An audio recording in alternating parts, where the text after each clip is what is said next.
toplayıb Cəbrayıl kollektivi. 25 maçın 7-sində qələbə qazanıb, 3-ündə heç-heçə eləyib, 15 oyunda isə uduzub. Maçın baş hakimi Niyaz Əhmədov işarəsini verdi.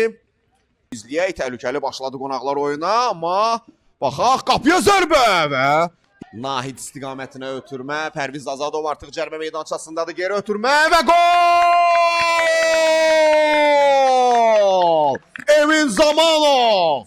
Şəfa hesabı açır, erkən gol. Şəfa 1-0 öndədir. Qolun müəllifi 10 nömrə Emin Zamanov mövsümdəki qollarının sayını 11-ə çatdırdı. Dayandırmaq niyyətində deyil. Uzaqdan zərbə çox təhlükəli idi. İsmail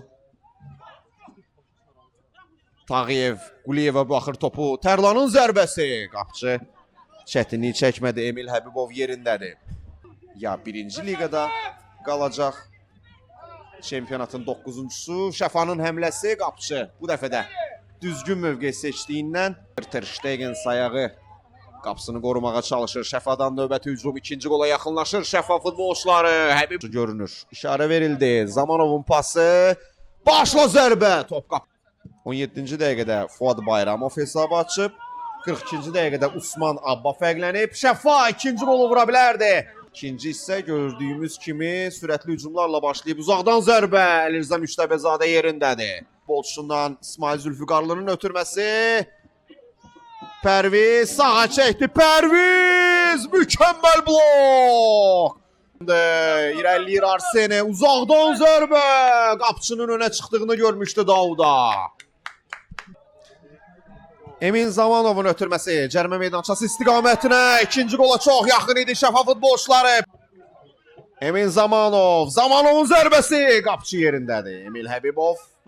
Eli mərkəzə meyilləndi. Zərbə vuracaq yoxsa yox. Sadiq Hüseynli ilə oynadı. Bağırovun zərbəsi. Top qapının yanından keçdi.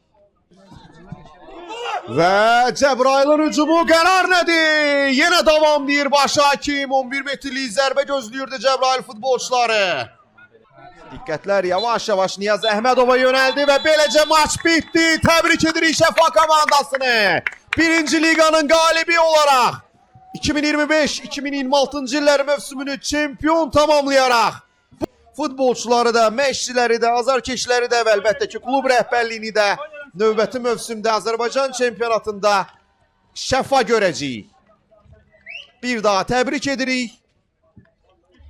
Cəbrayıl komandası isə məğlubiyyətə rəğmən çempionatda 8-ci pillədəki mövqeyini qoruyub saxlayır. Son turda 27-ci oyun günündə 9-cu mövqe uğrunda Difai və Şimal arasında gərgin mübarizə gedəcək. Eyni zamanda Səbail da ikinciliyi qoruyub saxlamağa çalışacaq ki, playoff maçında iştirak eləsin. Şəfa!